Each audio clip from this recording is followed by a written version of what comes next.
Do you guys remember me from Comedy Central 10 years ago? I'm back, baby!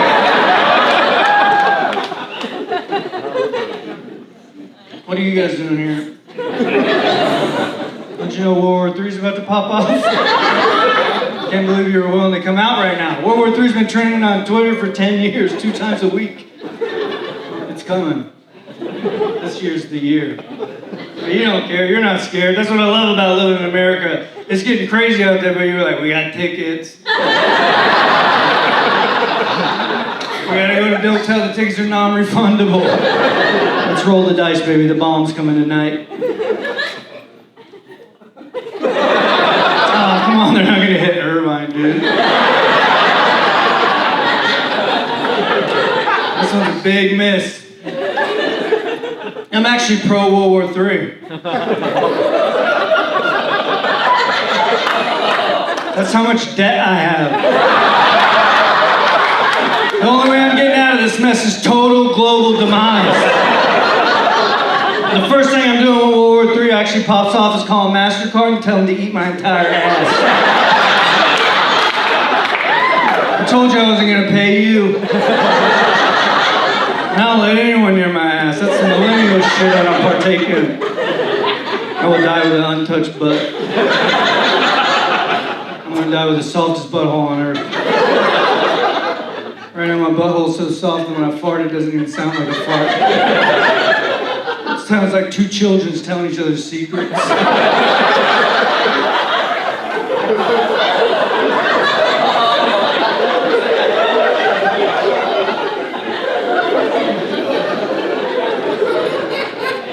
Some people are preparing for World War III. They're preparing for the end of the earth. They're called doomsday preppers. I didn't know about them because I cut the cord a long time ago and Netflix didn't have it. If Netflix doesn't have it, I don't know about it. Technically, my sister cut the cord.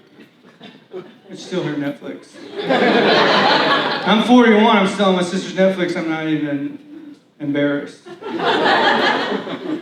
I was on her Hulu for a long time too, and she was paying for Hulu, but it still had ads. So I went on there and added my credit card on top of her credit card for $1.99. And she called me and she's like, where'd the commercials go? And I was like, baby brother's got this one. Merry Christmas for 8 more years. You guys probably already knew of the Doomsday Preppers. They're doing it. Netflix bought all 13 seasons and I'm watching them back to back to back. It's crazy. Why are you preparing for that? They're preparing for the end of the earth. They're building bunkers. They're filling them with soup. They want to go in there. The bombs all blow everything up. They come out and repopulate. That sounds like a lot of effort. I'm just going to go ahead and die. Hell, I might even die before it happens. See how I feel. And a lot of the doomsday preppers are evangelical Christians. So I'm not knocking on Christians, but they think the rapture is the apocalypse. So if you're here after it happened, you fucked up. You picked the wrong God, enjoy your soup. You're in hell now.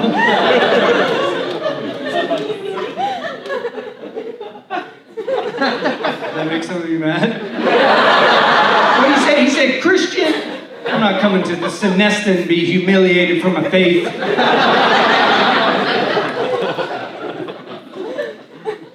I'm not very religious, my sister is, she gets mad. She gets really mad. When I feel bad for someone, I say, I'm gonna pray for you. I still say it. I just say it. It's the easiest word to use. She's like, you don't even believe in God, why are you saying you're gonna pray for someone? It's like, because I'm not sending no vibes to a cancer patient.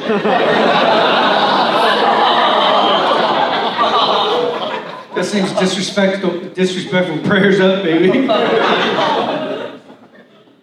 Is that not valid? Isn't it easier? I'm praying for you.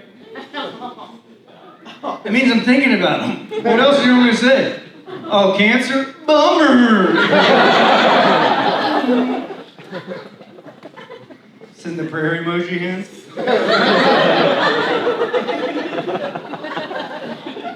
All right, I'm going to leave the Christian shit alone. I feel the room turning. Do you want to go back to my butthole? My butthole believes in God. It's my heart that doesn't. I'm kind of a dark guy. I'm sad. I probably don't look like it. I got dressed up for the show, but sometimes the intrusive thought comes in a Banana Republic sweater. You don't got to worry about me today. No one's ever killed themselves in khaki pants. So we're safe right now. I was feeling pretty depressed after the pandemic. I went and saw a psychiatrist. It was my first time. My girlfriend made me. She was worried. It was really my sister's too. I wish I had monetizable mental illness. I don't. I got the kind that scares my sisters. And when you go to a psychiatrist, I don't know if you know this, but the first question out of the gate is, are you having suicidal thoughts? Very heavy first question, and you gotta lie. That's not first date stuff. I acted like I never even heard of it. What'd you say? Is that a French word? What are you talking about? No, I've never heard of that. But I am the most nihilistic I've ever been. And the psychiatrist went, I feel that, brother. And I was like, damn, how tough is it out there? I don't think we're supposed to be on the same page. Why are you in here talking like a wrestler? I only lied because I didn't know what to do, and when I get scared, I lie.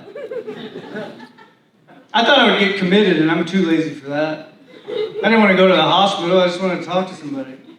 So I lied. But they don't even commit you if you say you're having the thoughts. They get worried if you had a plan. That's where they draw the line. I didn't know that. He's like, do you have a plan? I was like, no, but I can come back with one. I felt like I missed an assignment. It kind of backfired. I wasn't even thinking about the plan before. Now it's all I thought about. I thought it would be funny to rent a hotel room at the top of an irresponsible hotel with a balcony you can lean over. Not one of those Vegas ones where they enclose it because you did bad at blackjack. I'm talking like a San Diego hotel. And I want to throw a big party. And right before we go downstairs to go bar hopping, I'm going to walk out onto the balcony. I'm going to look back in the party and go, I'll meet you guys downstairs. I'm just kidding, dude. Relax. This is America. I would use a gun. And they'd find a note in my pocket that said, a good guy with a gun finally stopped a bad guy with a gun.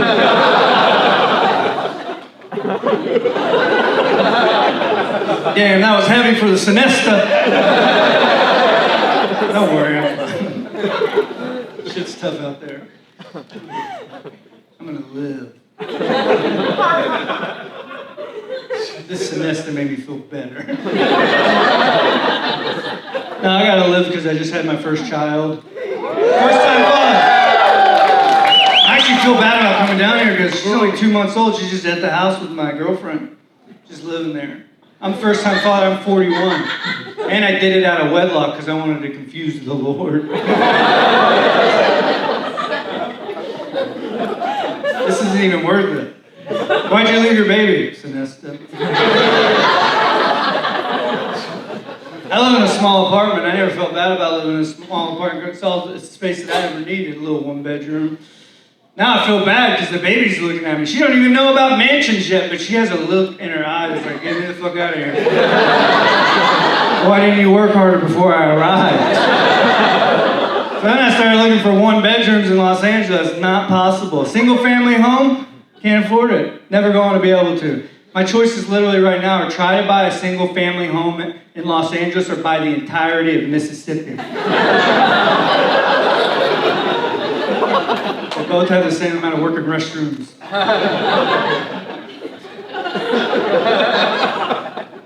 Crooked letter, I.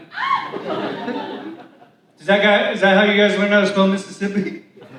Do they do that in California too? You know what I'm talking about? Does anyone know what I'm talking about? Crooked letter, I. I went to Texas public school. How dumb did they think we were?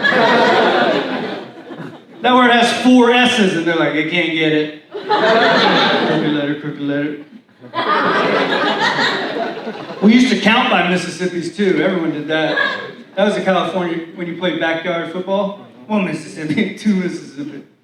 That seems disrespectful now that I found out that Mississippi is last in education. So it almost seems like we're rubbing it in their faces that we can count. One Mississippi, you idiots. Two Mississippi. You ever got that high before?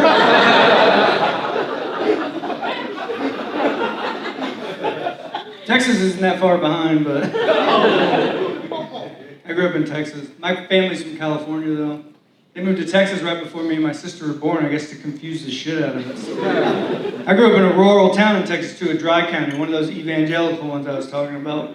But my mom grew up in Huntington Beach, and my dad was from Hemet. They met, I assume, to trade drugs.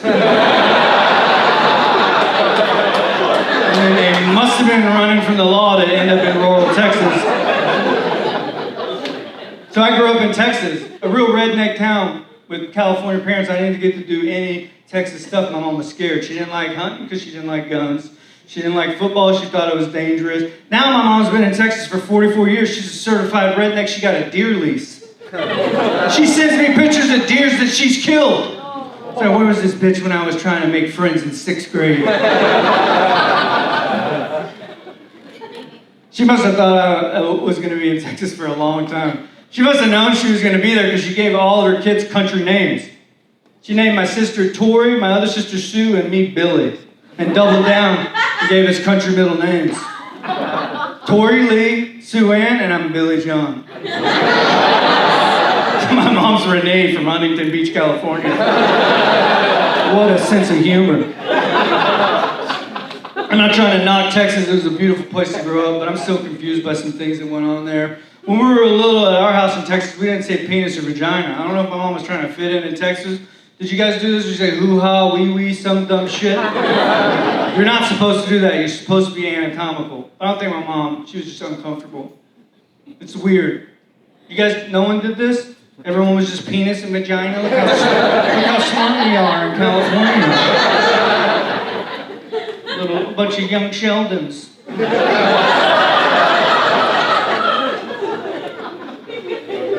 In Texas, a penis was called a tallywhacker. And that's never going to make sense to me. And I can't Google what is a tallywhacker because the FBI is going to show up and be like, what are you looking for, Bill? I'm going to have to be like, closure, actually. This doesn't have anything to do with any other children. This is only about Billy. Tallywhacker's insane. Even more insane, my mom would have my sister call her vagina a cookie. Probably an all-time fuck-up, in my opinion. Maybe one of the worst ideas my mom's ever had. Maybe only second place to move into Texas. Because at that point in our life, our favorite show was Sesame Street, so now Baby Billy's confused.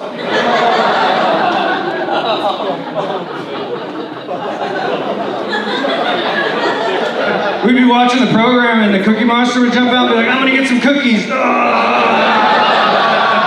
And then I'd be like, Sue-Ann, run! Take Tori Lee with you. I'm gonna stay here and fend off the Tallywhacker monster.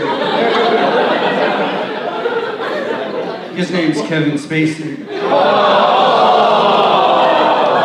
Oh, leave Kevin alone. Look at you, that's how good House of Cards was. You gave Kevin one free little diddle. Why'd you groan then? It's an accurate joke. I don't know why you like him so much. When I first did that joke, I said that the Tallywhacker monster's name was Uncle Tommy. That's my real uncle's name, not funny. It's not funny. I realized that after I did it a couple of times, but I was just trying to be funny. And I did the joke in front of my mom in Texas one time, and as soon as the show was over, she ran up to me to be like, what the fuck did your uncle do? And I was like, nah, I was just bullshitting. This is hyperbolic nonsense. I was trying to be funny. I realized the error in my ways. I would never do that again. Gave her a hug, and she pulled out of the hug. She goes, no one likes your Uncle Norman, just use his name. Renee really does have jokes, dude. Terrifying. My Uncle Tommy was a G, though. One guy. One guy's got a cool uncle. My uncle never did shit to me. He was a bad influence, though. That comedian earlier was saying how his uncle had a truck that he had to blow into. Is that right? I was half paying attention. My uncle drank so much he skipped right past the breathalyzer in the car. The state of Texas said he was never allowed to drive again. That's how many DUIs he had. And he was not even allowed to drink anymore. He had to blow into a breathalyzer in the house twice a day, and if it had alcohol in it, he had to go back to prison. And I used to wake him up in the morning because I thought he had to blow into it to start the house. We would make fun of him. We want to watch cartoons, Uncle Tommy blowing this thing. Trying to use the TV. That's a rock bottom. My uncle went to prison so much they said he couldn't drink. I gave up drinking without even having a rock bottom. I actually feel sad about it. I'm glad to have been able to get drunk during the pandemic. I've been drinking 4 years. I drank so much during the pandemic that I was like, I'm going to take a break. I didn't really take it that serious. I drank a lot when I was drinking, but the not drinking part was just like, oh, I'm not doing something cool. It never seemed like that big of a deal to me. But I'm glad I got to drink during the pandemic because it was the greatest time in history to be an alcoholic. I hope you guys took advantage. We're never going to get that again. When you would get drunk before the pandemic, people could be disappointed in you when you were getting fucked up. And then the shit hit the fan. My whole family was just like, see you on the other side, motherfucker. The only thing I learned about myself during the lockdown is I could drink 100 White Claws in a week and not die. And I should be dead for sure because they were all mango flavored. That's the one with the most arsenic. I was getting drunk. I was doing drugs too during the pandemic. I used to love to party before the lockdown. So when I got locked down in my house, I was like, if the state's making me stay here, I'm going to keep doing what I want to do. It's kind of sad looking back on it, but I had fun and it got me through it. I liked it. I was ordering drugs to my front door. I don't know if they do that in Irvine, but in West Hollywood, California, they bring the cocaine right to your house. They don't even care if you have a Ring doorbell. And if you're a cop in here tonight, I'm making that up. That's just a story heightening device. But if you're a really cool person and you're in Los Angeles soon, I got a phone number for you. Please use my promo code, drugs. There's only one thing more depressing than doing cocaine in a dive bar bathroom. It's doing it in your own bathroom while your girlfriend's asleep. Who happens to be the principal of an elementary school. An assertive woman who will ask questions, but I didn't care, I rolled the dice. She caught me in there one night, she's like, what the fuck is going on in there? And I was like, I got allergies. Go back to sleep. When you wake up, this shit's gonna be spotless.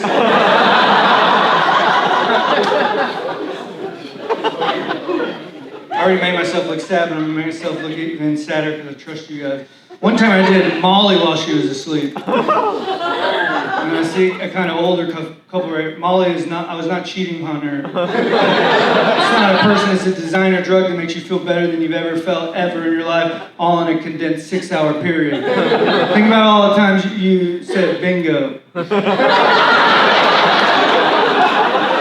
one of those.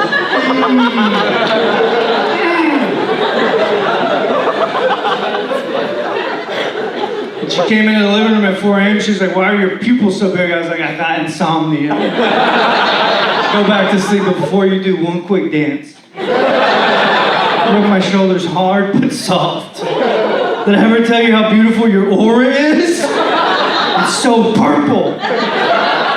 Bring the cats in here and put them in my lap. They're so warm. If you touch a cat when you're rolling really hard, you get transported to ancient Egypt.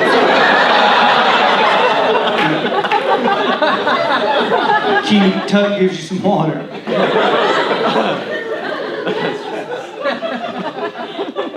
Now I'm sober though. 4 years, nothing. No drugs, no alcohol. The only thing I do now is snort the Lord. It ends with me believing in God. This is a full Joel Osteen sermon. I gotta go though. We're out of time at the Sonesta. They cut it off pretty fast here. If this was a Holiday Inn, I could go another fucking hour. They don't give a fuck when the doors face to the parking lot. These doors are on the inside. It's fancy.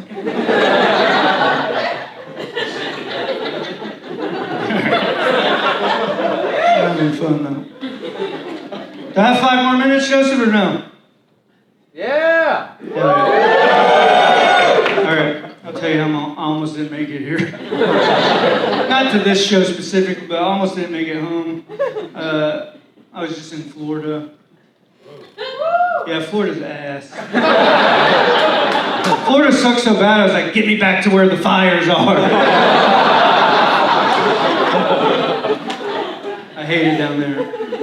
There's a lot of good comedy clubs there, so I just keep going, even though they hate me. They think I'm a snooty redneck from Texas.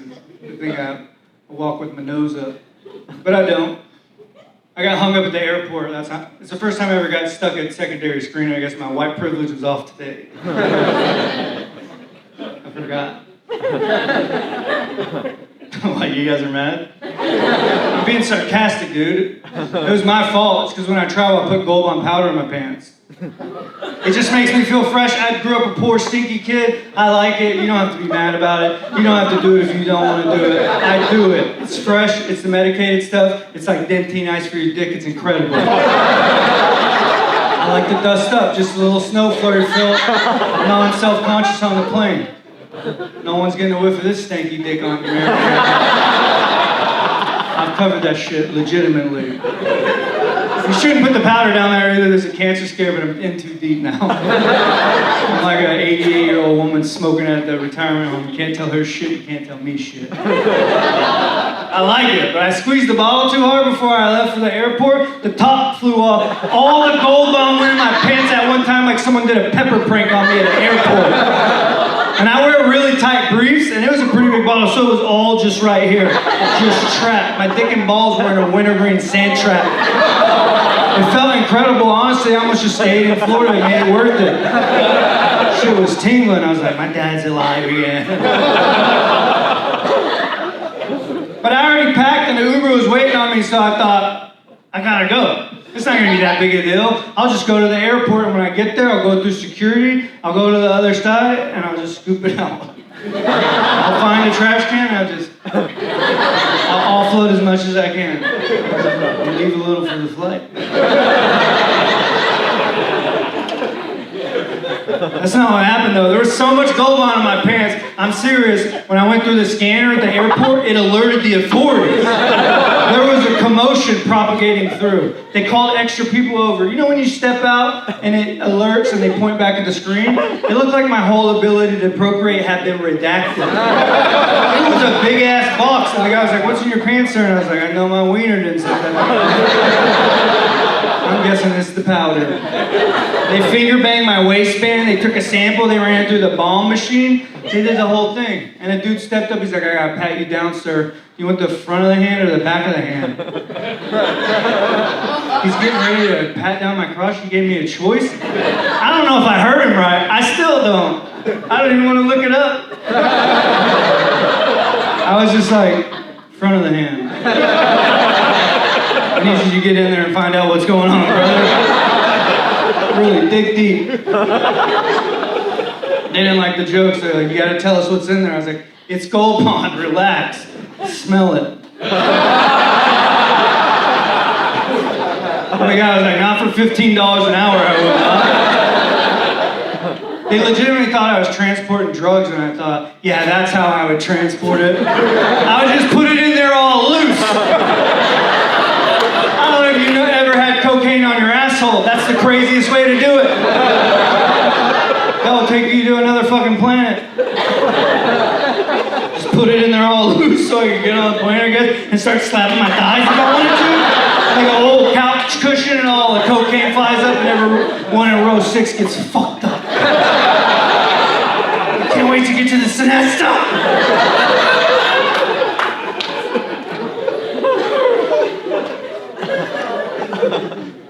Thanks for coming to live comedy. This is legit.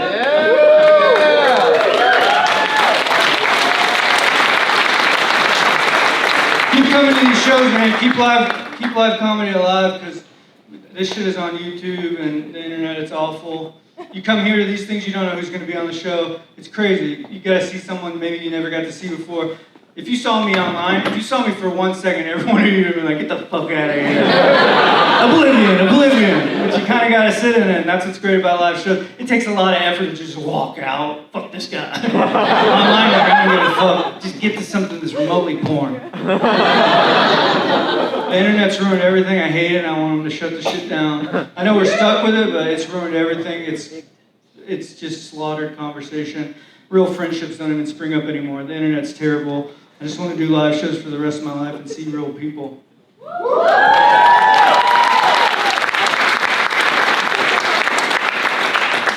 Please follow me on TikTok, Instagram, and Facebook. All right. Thank you.